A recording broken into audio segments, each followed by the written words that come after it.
Mazmur 91. Dalam lindungan Allah. Orang yang duduk dalam lindungan yang maha tinggi dan bermalam dalam naungan yang maha kuasa akan berkata kepada Tuhan, tempat perlindunganku dan kubu pertahananku, Allahku yang kupercayai. Sungguh, dialah yang akan melepaskan engkau dari jerat penangkap burung, dari penyakit sampar yang busuk. Dengan kepaknya ia akan menudungi engkau, di bawah sayapnya engkau akan berlindung. Kesetiaannya ialah perisai dan pagar tembok. Engkau tak usah takut terhadap kedahsyatan malam, terhadap panah yang terbang di waktu siang, terhadap penyakit sampar yang berjalan di dalam gelap, terhadap penyakit menular yang mengamuk di waktu petang. Walau 1.000 orang rebah di sisimu dan 10.000 di sebelah kananmu, tetapi ia tidak akan menimpamu. Engkau hanya menontonnya dengan matamu sendiri dan melihat pembalasan terhadap orang-orang fasik. Sebab Tuhan ialah tempat perlindunganmu, yang maha tinggi telah kau buat tempat perteduhanmu. Malapetaka tidak akan menimpa kamu, dan tulah tidak akan mendekat kepada kemahmu. Sebab malaikat-malaikatnya akan diperintahkannya kepadamu untuk menjaga engkau di segala jalanmu. Mereka akan menatang engkau di atas tangannya, supaya kakimu jangan terantuk kepada batu. Singa dan ular tedung akan kau langkahi, engkau akan menginjak anak singa dan ular naga. Sungguh, hatinya melekat kepadaku, maka aku akan meluputkannya. Aku akan membentenginya, sebab ia mengenal namaku. Bila ia berseru padaku, aku akan menjawab. Aku akan menyertai dia dalam kesesakan. Aku akan meluputkannya dan memuliakannya. Dengan panjang umur akan kukenyangkan dia, dan akan kuperlihatkan kepadanya keselamatan daripadaku. Amin.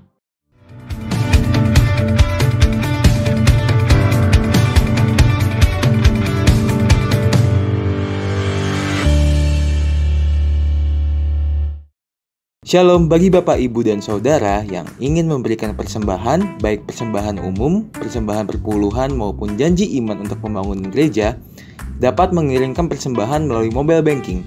Harap mengisi keterangan pada kolom keterangan. Tetap terhubung bersama kami di media sosial gereja kita, agar Bapak, Ibu, dan Saudara dapat melihat jadwal ibadah online GBI Cililitan di Instagram @GBI Cililitan dan channel YouTube GBI Cililitan. Pentakosta ketiga adalah pencurahan Roh Kudus yang dahsyat di zaman now melebihi yang terjadi di Azusa Street. Pentakosta ketiga akan mengakibatkan penuaian jiwa yang terbesar dan yang terakhir sebelum Tuhan Yesus datang kembali. Pentakosta ketiga akan membangkitkan generasi Yeremia, yaitu anak-anak muda yang dipenuhi Roh Kudus, cinta mati-matian kepada Tuhan Yesus, tidak kompromi terhadap dosa, dan akan bergerak untuk memenangkan jiwa. Pentakosta ketiga lahir di Indonesia dan bergerak ke bangsa-bangsa. Gerakan ini dari timur ke barat dan akan kembali ke Yerusalem. Pentakosta ketiga akan memberikan kuasa untuk menyelesaikan amanat agung, dan setelah itu Tuhan Yesus datang kembali. Shalom, haleluya. Senang bersama dengan saudara kembali kita berjumpa di dalam ibadah online pada kesempatan hari ini. Mari Bapak Ibu Saudara, kita siapkan hati dan seluruh kebenaran kita untuk terus memuji, bersyukur bagi segala perbuatan yang ajaib yang kita boleh terima sampai hari ini. Haleluya, terpujilah namamu Tuhan. Haleluya, Dia Allah yang perkasa, Dia yang memberikan kepada kita kemenangan, bahkan lebih dari pemenang. Haleluya. Terpujilah Engkau Tuhan, Dia Allah yang luar biasa, Dia Allah yang dahsyat. Haleluya. Lebih dari pemenang dalam segala perkara,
sebab Dia Allah yang luar biasa yang telah memberikan kepada kita segala yang terbaik. Anugerahnya, kemurahan yang luar biasa, bahkan Roh-Nya yang kudus diberikan kepada kita untuk memimpin hidup kita, untuk menuntun hidup kita agar kita serupa, segambar seperti Yesus. Haleluya. Mari kita sembah Dia. Haleluya.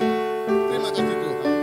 Terus datang lawat setiap kami dengan urapan-Mu, dengan kuasa-Mu Tuhan Yesus. Kami rindu Engkau hadir di setiap keluarga kami Tuhan. Terima kasih Bapa, terima kasih Tuhan. Jamah kami semua Tuhan. Terima kasih Yesus. Terima kasih Roh Kudus. Haleluya. Terima kasih Tuhan Yesus. Datang Roh Kudus, Kau ku rindu. Dengan minyak yang baru urapiku. Mengalir penuhiku, mengalir pulihkanku.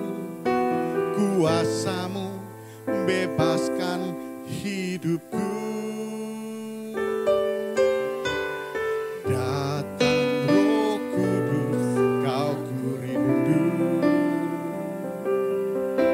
Dengan minyak yang baru urapiku.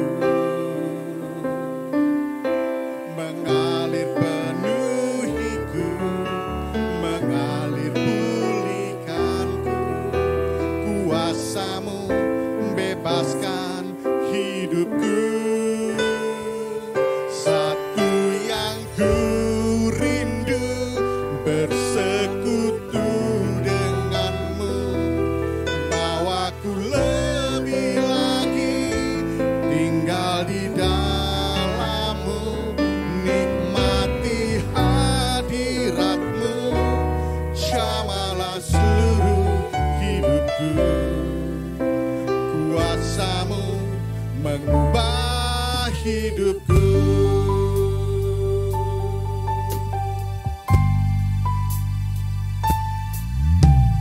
Datang Roh Kudus, Kau ku rindu. Dengan minyak yang baru urapiku. Mengalir penuhiku, mengalir pulihkanku.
sedang online pada kesempatan hari ini Tuhan. Lawat kami Roh Kudus.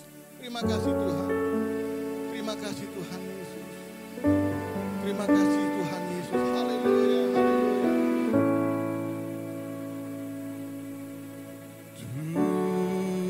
Tuhan, Kaulah segalanya.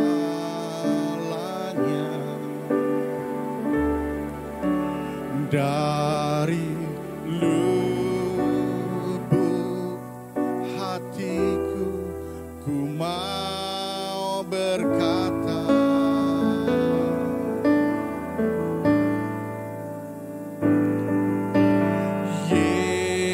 Yesus, Kaulah segalanya.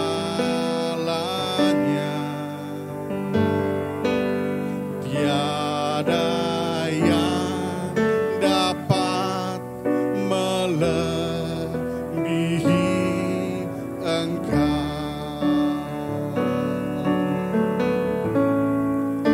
Selamanya ku puji, ku sembah Yesus. Selamanya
urapi setiap kami ya Bapa, dengan roh-Mu yang luar biasa. Kami rindu Kau kuatkan dan teguhkan kami melalui firman-Mu Tuhan. Kami percaya firman-Mu akan menguatkan, membangun setiap kehidupan kerohanian kami Tuhan. Walaupun saat-saat ini banyak tekanan, banyak problem Tuhan, tapi kami percaya melalui firman-Mu yang kudus Tuhan, Engkau akan memberikan kepada kami jalan keluar. Urapi hamba-Mu yang akan menyampaikan firman-Mu Tuhan. Secara khusus urapi Tuhan, dengan pengurapan yang baru, dengan hikmat yang baru Tuhan. Terima kasih Bapa, terima kasih Tuhan Yesus. Terpujilah nama-Mu. Di dalam nama Tuhan Yesus Kristus kami mengucap syukur dan berdoa. Mari sama-sama kita katakan amin. Haleluya, haleluya, haleluya.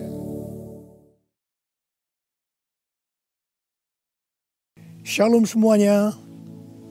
Saya akan mengajak saudara untuk membaca 1 Tesalonika 4 ayat 16 sampai dengan 18. Mari kita baca. Sebab pada waktu tanda diberi, yaitu pada waktu penghulu malaikat berseru dan sangkakala Allah berbunyi, maka Tuhan sendiri akan turun dari sorga, dan mereka yang mati dalam Kristus akan lebih dahulu bangkit. Sesudah itu kita yang hidup yang masih tinggal akan diangkat bersama-sama dengan mereka dalam awan, menyongsong Tuhan di angkasa. Demikianlah kita akan selama-lamanya bersama-sama dengan Tuhan. Karena itu hiburkanlah seorang akan yang lain dengan perkataan-perkataan ini. Ayat-ayat yang kita baca ini berbicara tentang kedatangan Tuhan Yesus. Dikatakan akan ada 2 tanda terjadi sebelum Tuhan Yesus datang. Tanda yang pertama, seruan penghulu malaikat. Tanda yang kedua, sangkakala Allah berbunyi. Setelah itu Tuhan Yesus akan turun dari sorga ke awan-awan. Ketika Tuhan Yesus datang di awan-awan, maka yang mati di dalam Tuhan, juga kita sebagai orang percaya yang masih hidup, akan diangkat untuk bertemu Tuhan Yesus di angkasa. Demikianlah kita akan bersama-sama dengan Tuhan Yesus selama-lamanya. Kata diangkat dalam 1 Tesalonika 4 ayat 17 diambil dari bahasa Yunani harpazo, yang memiliki padanan kata dalam bahasa Latin yaitu raptu, yang artinya diangkat terbawa atau diangkat ke atas. Peristiwa pengangkatan yang dijelaskan di ayat ini di dalam kitab 1 Korintus 15 menunjuk kepada pengangkatan gereja dari bumi untuk menyongsong Tuhan di angkasa. Yang terangkat adalah umat yang setia dari gereja-gereja Kristus, yaitu mereka yang menjadi serupa dengan gambar Yesus. Artinya yang terangkat adalah murid-murid Tuhan Yesus. Kebangkitan mereka yang mati di dalam Kristus seperti yang tertulis dalam 1 Tesalonika 4 ayat 16 bukan kebangkitan yang sama seperti yang tertulis dalam Wahyu 20 ayat 4. Karena peristiwa dalam Wahyu 20 ayat 4 ini terjadi setelah Tuhan Yesus datang kembali menginjakkan kaki di bumi, di mana Tuhan Yesus akan membinasakan yang jahat dan membelenggu iblis. Kebangkitan dalam Wahyu 20 ayat 4 ini berkaitan dengan orang yang mati syahid dalam masa kesengsaraan besar. Seperti yang tertulis dalam 1 Tesalonika 4 ayat 16, di mana orang yang mati di dalam Kristus dibangkitkan. Maka bersamaan itu pula orang percaya yang masih hidup, dalam waktu sekejap tubuhnya diubah menjadi tubuh kemuliaan. Kemudian keduanya akan diangkat bersama-sama untuk menyongsong Tuhan Yesus di angkasa. Kita bersama-sama dengan Tuhan Yesus dibawa ke sorga, dan keluarga-keluarga Allah akan berkumpul kembali. Haleluya. Tidak ada lagi yang namanya kesusahan. Tidak ada lagi penganiayaan. Tidak ada lagi penindasan. Tidak ada lagi kematian. Pengangkatan atau rapture ini akan membebaskan kita dari murka yang akan datang, yaitu masa kesengsaraan besar. Jadi kita tidak akan mengalami kesengsaraan besar. Haleluya. Terima kasih Tuhan Yesus. Janji Tuhan Yesus untuk datang kembali dan mengangkat gerejanya yang setia merupakan pengharapan bagi kita semua. Ini merupakan penghiburan yang utama bagi orang percaya yang menderita. Karena itu orang-orang percaya dari zaman ke zaman yang mengalami malapetaka, penderitaan akan selalu berkata, Tuhan Yesus akan datang segera. Karena ini merupakan penghiburan utama bagi mereka yang menderita, termasuk dengan adanya pandemi COVID-19 ini. Kalau hari-hari ini banyak yang bertanya-tanya, apakah dengan adanya pandemi COVID-19, kedatangan Tuhan Yesus sudah di ambang pintu? Bagi saya, pengharapan seperti ini jangan dipatahkan dengan bermacam-macam alasan bahwa kedatangan Tuhan Yesus masih lama. Sedangkan bagi mereka yang menderita, pengharapan seperti ini perlu agar memberikan kekuatan dan sukacita dalam menghadapi masalah-masalah yang timbul akibat pandemi COVID-19.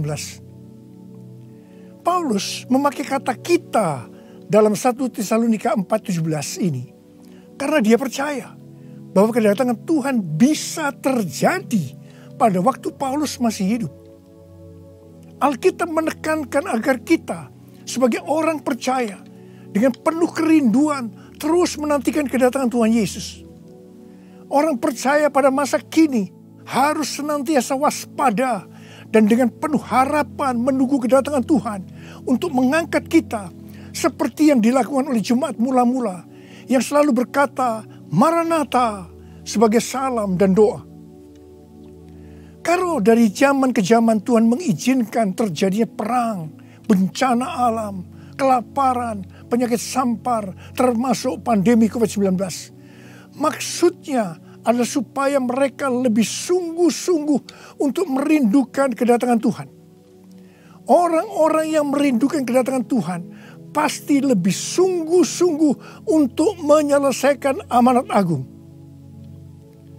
Menjelang kedatangan Tuhan yang semakin dekat ini, kita diminta untuk selalu mengoreksi diri. Apakah kita sudah termasuk dalam orang-orang yang akan ikut dalam pengangkatan? Sekali lagi saya katakan, bahwa tidak semua orang yang mengaku Kristen ikut dalam pengangkatan.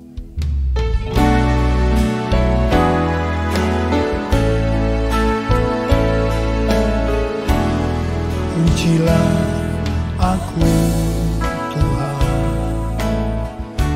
cobalah aku Tuhan, selidiki batinku dan hatiku,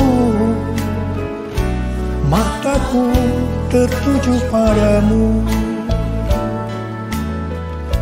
Aku cinta padamu Tuhan, aku rindu hadirat-Mu Tuhan. Aku ingin selalu dekat padamu, menikmati kehadiran-Mu.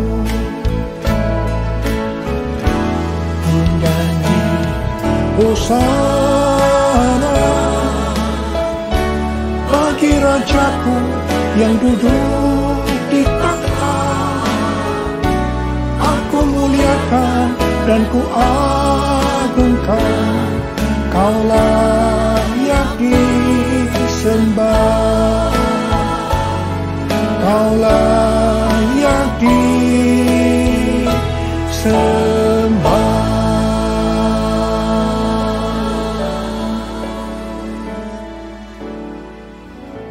Sesuai dengan perumpamaan Tuhan Yesus tentang seorang penabur benih, maka ada 4 tipe orang Kristen. Orang Kristen tipe pertama diumpamakan dengan benih yang jatuh di tepi jalan dan datang burung-burung memakan habis benih itu. Tuhan Yesus menyebutkan ini adalah orang-orang yang mendengar firman Tuhan tetapi tidak mengerti. Mereka mengikut Yesus tetapi tidak dengan sungguh-sungguh. Dalam arti tidak berbalik meninggalkan dosa. Ini merupakan pertobatan yang tidak sempurna, yaitu pertobatan di mana seseorang mencari pengampunan dosa tetapi tidak mengalami kelahiran baru. Jadi ini adalah orang Kristen yang tidak lahir baru. Orang Kristen yang duniawi. Orang Kristen yang hidup dalam kedagingan. Ini adalah orang Kristen yang tidak menerima keselamatan. Orang Kristen tipe kedua diumpamakan sebagai benih yang jatuh di tanah yang berbatu-batu, yang tidak banyak tanahnya. Benih itu bisa tumbuh, tetapi setelah kena matahari, dia layu karena tidak berakar. Tuhan Yesus menyebutkan ini adalah orang yang mendengar firman Tuhan, menjadi percaya dan bertumbuh. Mereka sudah lahir baru, tetapi kemudian mereka murtad karena gagal melawan pencobaan. Jadi ini juga merupakan orang Kristen yang kehilangan keselamatan. Orang Kristen tipe ketiga diumpamakan dengan benih yang ditabur di tengah semak duri. Semak duri itu tumbuh bersama-sama dengan benih yang tumbuh. Makin lama makin besar dan menghimpit benih itu sampai mati. Jadi tidak sempat berbuah. Tuhan Yesus mengatakan bahwa ini adalah orang-orang yang mendengar firman Tuhan dan bertumbuh. Tetapi dalam pertumbuhan selanjutnya, mereka terhimpit oleh kekhawatiran, tipu daya kekayaan, dan kenikmatan hidup, sehingga mereka tidak berbuah. Tuhan Yesus berkata dalam Yohanes 15 ayat 1 dan 2, "Akulah pokok anggur yang benar, dan Bapakulah pengusahanya. Setiap ranting padaku yang tidak berbuah, dipotongnya.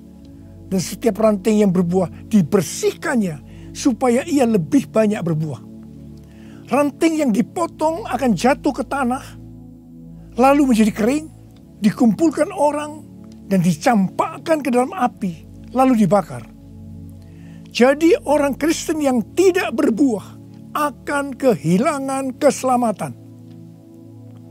Kitab Wahyu 3 ayat 14 sampai dengan 22 merupakan pesan Tuhan Yesus kepada jemaat di Laodikia. Jemaat di Laodikia adalah jemaat yang kaya secara materi. Mereka berdagang emas, salep mata yang sangat terkenal, dan juga berdagang baju-baju. Dan mereka berkata, "Aku kaya, dan aku telah memperkayakan diriku, dan aku tidak kekurangan apa-apa." Tapi Tuhan Yesus berkata kepada mereka, "Aku tahu segala pekerjaanmu. Engkau tidak dingin dan tidak panas. Alangkah baiknya jika engkau dingin atau panas. Jadi karena engkau suam-suam kuku dan tidak dingin atau panas, aku akan memuntahkan engkau dari mulutku." Jadi, tipu daya kekayaan dan kenikmatan hidup akan membuat orang Kristen menjadi suam-suam kuku dan tidak berbuah. Itu akan dimuntahkan oleh Tuhan Yesus. Artinya mereka akan kehilangan keselamatan kalau mereka tidak bertobat. 1 Timotius 6 ayat 9 dan 10 berkata, "Tetapi mereka yang ingin kaya terjatuh ke dalam pencobaan, ke dalam jerat, dan ke dalam berbagai-bagai nafsu yang hampa dan yang mencelakakan, yang menenggelamkan manusia ke dalam keruntuhan dan kebinasaan. Karena akar segala kejahatan ialah cinta uang. Sebab oleh memburu uanglah beberapa orang telah menyimpang dari iman dan menyiksa dirinya dengan berbagai-bagai duka. Jadi hati-hati dengan tipu daya kekayaan dan kenikmatan hidup. Karena itu bisa membuat orang kehilangan keselamatan." Orang Kristen tipe keempat diumpamakan dengan benih yang jatuh di tanah yang baik. Benih itu tumbuh dengan suburnya dan berbuah. Tuhan Yesus berkata bahwa ini berbicara tentang orang yang mendengar dan menyambut firman Tuhan, lalu berbuah. Ada yang 30 kali lipat, 60 kali lipat, dan 100 kali lipat. Orang Kristen tipe ini akan menghasilkan buah roh, kasih, sukacita, damai sejahtera, kesabaran, kemurahan, kebaikan, kesetiaan, kelemah lembutan, dan penguasaan diri. Ini adalah karakter Tuhan Yesus. Orang Kristen tipe ini adalah mereka yang menjadi serupa dengan gambar Yesus, yaitu menjadi murid Tuhan Yesus.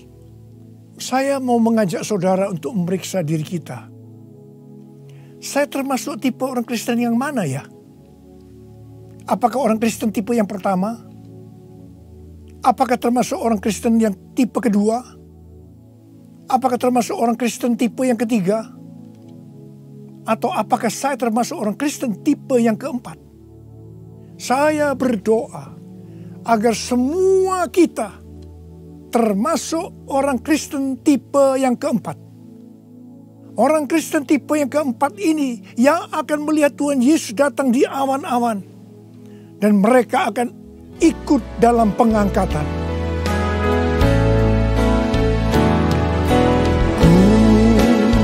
Mau seperti-Mu Yesus, disempurnakan selalu dalam segenap jalanku, memuliakan nama-Mu, memuliakan nama-Mu, memuliakan nama-Mu. Untuk menjadi serupa dengan gambar Yesus, mereka yang sudah bertobat dan percaya kepada Yesus sebagai Tuhan dan Juru Selamat akan masuk ke dalam proses pengudusan yang dilakukan oleh Roh Kudus dan firman Allah, disertai dengan proses-proses yang kebanyakan menyakitkan bagi kedagingan kita.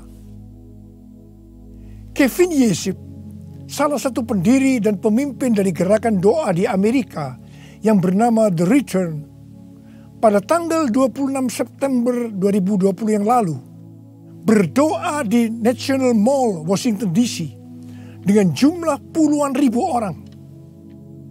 Dia mengucapkan terima kasih kepada bangsa Indonesia yang berdoa untuk bangsa-bangsa dan terutama untuk Amerika melalui acara Trumpet Call for All Nation pada tanggal 17 Agustus 2020 dan Trumpet Call to the Nation pada tanggal 11 September 2020. Kevin melihat bahwa apa yang dilakukan oleh Indonesia adalah sebagai pembuka jalan bagi gerakan doa di Amerika yang sedang terjadi hari-hari ini. Kevin Yesip mendapatkan 3 hal untuk Indonesia. Yang pertama, Tuhan sedang membersihkan gerejanya. Yang kedua, Tuhan membawa gerejanya masuk ke tempat perhentian.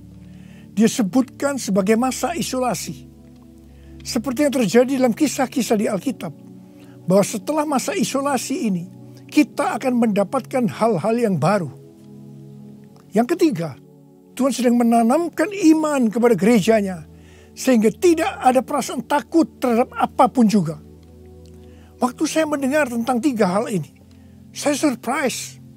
Karena persis seperti yang kita alami hari-hari ini, melalui Tuhan menyembunyikan kita barang sesaat lamanya. Saya percaya bahwa ini adalah proses untuk membuat kita menjadi serupa dengan gambar Yesus. Saya percaya setelah proses disembunyikan barang sesaat lamanya ini selesai, kita akan melakukan tugas yang besar untuk menyelesaikan amanat agung Tuhan Yesus dengan kuasa Roh Kudus Pentakosta yang ketiga.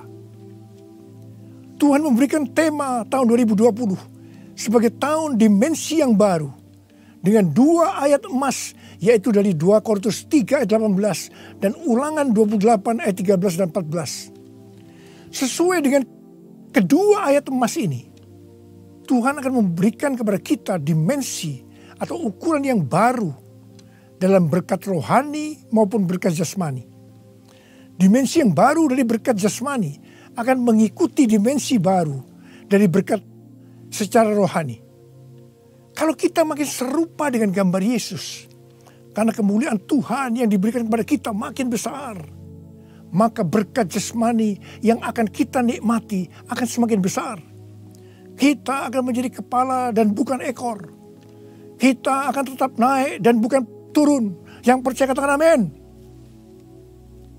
Dengan adanya pandemi COVID-19, dimensi rohani kita akan dibawa semakin naik. Karena kita semakin diubah menjadi serupa dengan gambarnya. Sehingga seperti janji Tuhan Yesus, maka kita akan tetap dipelihara secara jasmani.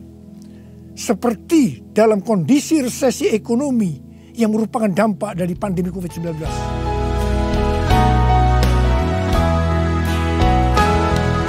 Aku percaya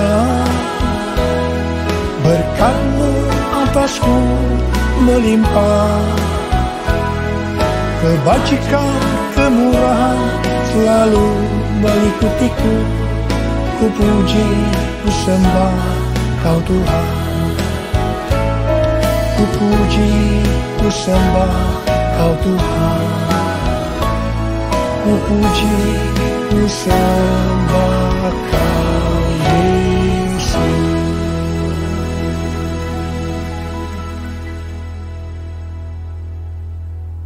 Paulus memberikan arahan dan nasihat kepada kita, orang-orang Kristen yang merupakan tanah yang subur, yaitu orang Kristen yang berbuah. Dalam 1 Tesalonika 5 ayat 1-22. Yang pertama terdapat dalam 1 Tesalonika 5 ayat 9 yang berkata, Allah tidak menetapkan kita untuk ditimpa murka, tetapi untuk beroleh keselamatan oleh Yesus Kristus Tuhan kita.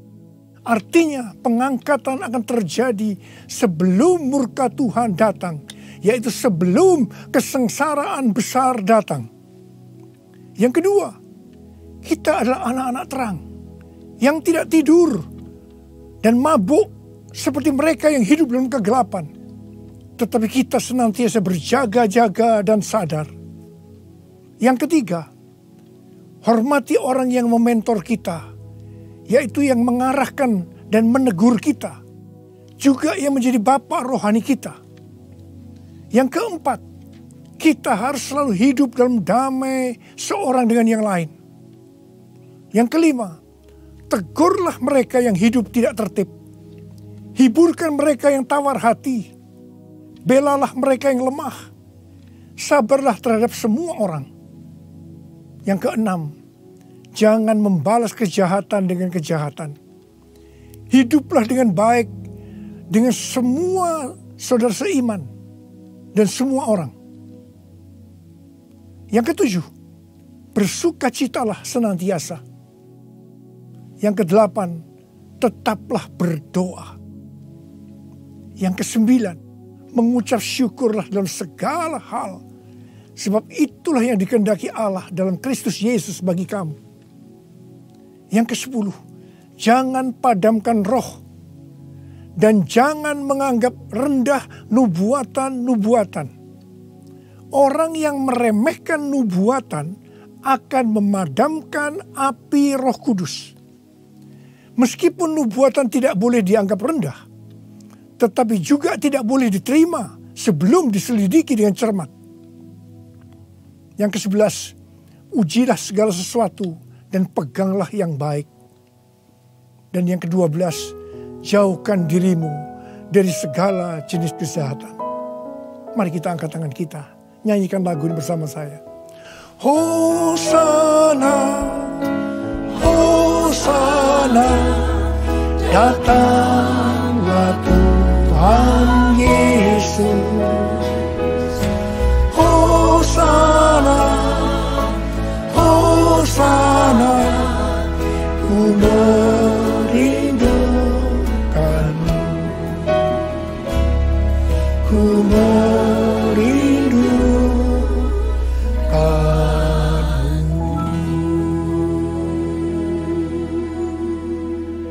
Saya berdoa untuk saudara.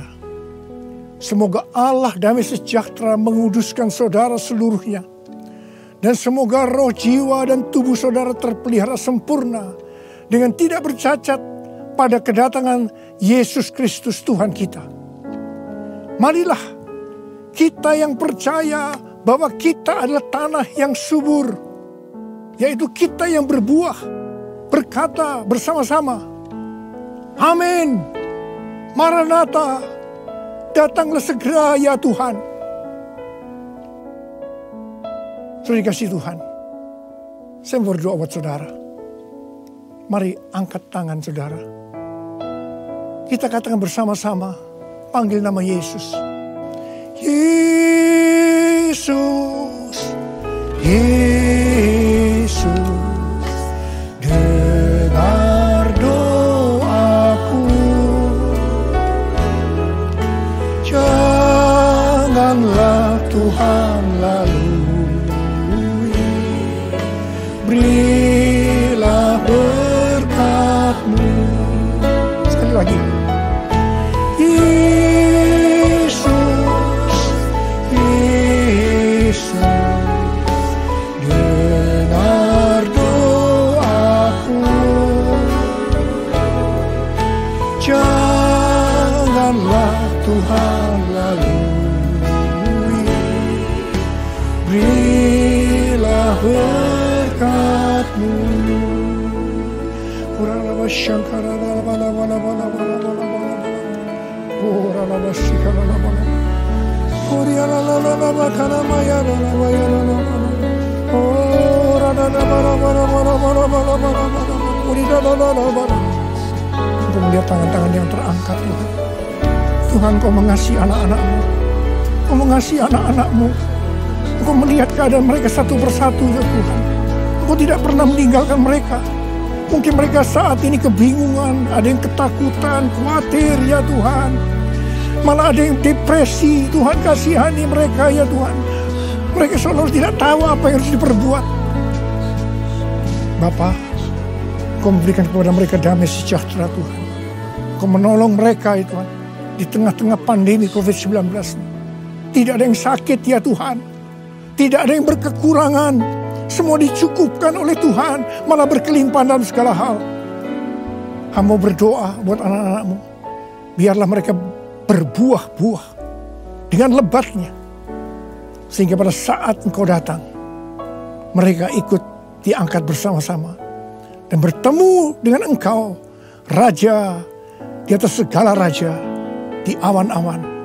Dan selanjutnya bersama-sama dengan Tuhan Yesus selama-lamanya. Terima kasih Abba. Yesus, Yesus, dengar doaku. Janganlah Tuhan lalui, berilah berkat-Mu. Mari saudara-saudara, kita akan masuk dalam perjamuan kudus. Kita akan mengingat ayat ini. Sebab setiap kali kamu makan roti ini dan minum cawan ini, kamu memberitakan kematian Tuhan sampai Ia datang. Perjamuan kudus adalah perjamuan Tuhan Yesus sendiri. Setiap kali kita masuk dalam perjamuan kudus, Tuhan Yesus selalu berkata, biarlah ini menjadi peringatan akan aku. Karena itu mari, arahkan hati saudara kepada kebaikan Tuhan. Kita akan mengingat kebaikan Tuhan. Mari tundukkan kepala. Bapa, siapakah kami ini Tuhan sebelum kami mengenal Engkau? Kami semua orang berdosa. Upah dosa adalah maut, mati. Tapi Engkau yang tidak berdosa telah jadikan dosa oleh karena kami. Engkau harus turun dari surga mulia menjelma menjadi manusia. Untuk mati ganti kami dengan penderitaan yang luar biasa. Sungguh betapa baiknya Engkau ya Abba. Betapa baiknya Engkau ya Abba. Engkau jadikan kami sebagai anak-anak-Mu. Engkau tuntun, Engkau bela, Engkau lindungi. Engkau sembuhkan kami. Engkau hiburkan kami. Engkau juga tegur kalau kami salah. Itu Engkau ya Abba. Itu Engkau ya Abba. Saudara, Tuhan akan memberkati kita semua melalui perjamuan kudus. Tapi Tuhan mau kita makan dan minum dengan cara yang benar. Karena itu masing-masing sekarang berdoa. Lihat keadaan dirimu masing-masing. Introspeksi. Kalau ada dosa yang Tuhan ingatkan saat ini, langsung minta ampun. Langsung minta ampun supaya engkau diberkati oleh Tuhan. Tuhan, ampuni kami. Engkau melihat anak-anak-Mu semua yang saat ini sedang minta ampun kepadamu. Ampuni mereka ya Tuhan. Ampuni kami semua ya Tuhan. Ampuni anak-anak-Mu. Tuhan, terima kasih. Terima kasih ya Tuhan. Layakkan kami masuk dalam perjamuan kudus. Kami akan masuk dalam perjamuan kudus dengan hati yang penuh ucapan syukur. Dalam nama Yesus kami berdoa. Amin. Sekarang saudara, mari kita angkat roti di tangan kanan kita tinggi-tinggi. Sebab apa yang telah kuteruskan kepadamu telah aku terima dari Tuhan. Yaitu bahwa Tuhan Yesus pada malam waktu ia diserahkan mengambil roti. Dan sesudah itu ia mengucap syukur atasnya. Dia memecah-mecahkannya dan berkata, inilah tubuhku yang diserahkan bagi kamu. Perbuatlah ini menjadi peringatan akan aku. Saudara dikasihi Tuhan, bukankah roti yang kita pecah-pecahkan ini adalah persekutuan kita dengan tubuh Kristus? Mari kita makan dalam nama Yesus.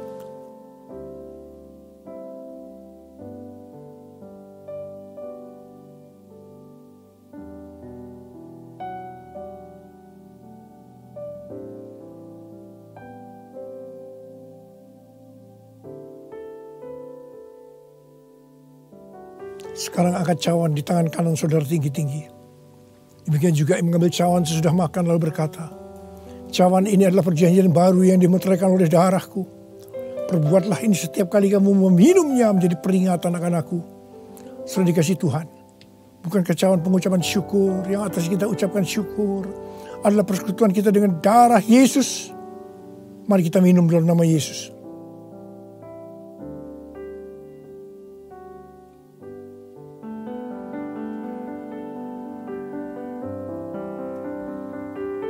Ucapkan syukur dan terima kasih. Ucapkan syukur dan terima kasih dengan suara. Jangan diam. Katakan, Tuhan terima kasih.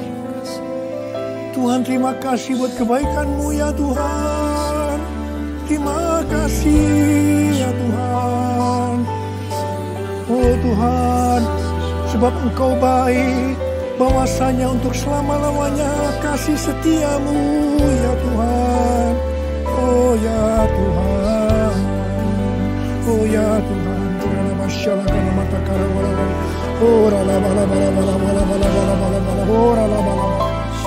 Kau baik ya Tuhan, Kau baik ya Tuhan, terima kasih, bahwasanya untuk selama-lamanya kasih setiamu ya Tuhan, ya Tuhan, ya Tuhan, ya Tuhan, oh terima kasih, terima kasih. Terima kasih Yesusku, terima kasih Yesusku, puji syukur hanya bagi Tuhanku. Terima kasih Yesusku, terima kasih Yesusku, puji syukur hanya bagi Tuhanku. Terima kasih.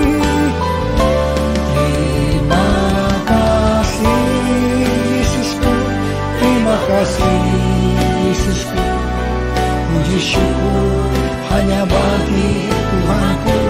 Terima kasih Yesusku, terima kasih Yesusku, puji syukur hanya bagi Tuhanku. Puji syukur hanya bagi Tuhanku. Puji syukur hanya bagi Tuhanku.